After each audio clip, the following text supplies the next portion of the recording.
విశాలమైన ప్రశాంతమైన వాతావరణంలో పాఠశాల నిర్వహణ, ప్రతి విద్యార్థిపై వ్యక్తిగత శ్రద్ధ, అధునాతన పరికరాలతో సైన్స్ ల్యాబ్, కంప్యూటర్ ల్యాబ్ సౌకర్యం కలదు. బాలబాలికలకు ప్రత్యేక హాస్టల్ వసతి. మీ పిల్లల బంగారు భవిష్యత్తు కోసం మా ఈ స్కూల్లోనే చేర్పించండి. నాడు నేడు రేపు ర్యాంకులన్నీ మాయే. ఇగో ఇంతకు 10 వాళ్ళు ఉంటాయి ప్రైవేట్ స్కూల్ యాడ్లు.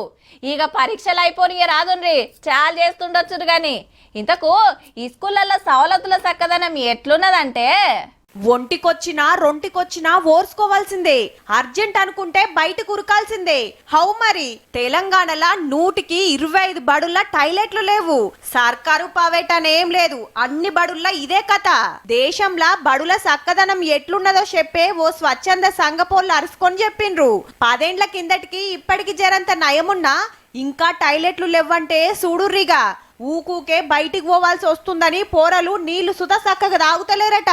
కొన్నిటి కాడ ఉన్నాయా అంటే ఉన్నాయన్నట్టే గాని నీళ్లు రావు, రేకులుండయి, కడిగేటోళ్ళు ఉండరు. 100కి 27 స్కూళ్ళల్లో అమ్మాయిలకు సపరేట్ సౌలతి లేనే లేదు.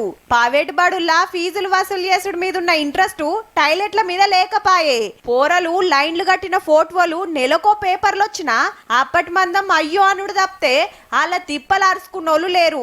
కాంగ్రెస్ సర్కార్ వచ్చినాక అమ్మ ఆదర్శ కమిటీలేసి బడిని బట్టి 3 నుంచి 20 వేల చొప్పునిస్తాన్రు సవలతి చేయమని. మెరిగింత అధ్వానమా? జర మీరన్నా చూడురి సార్లు.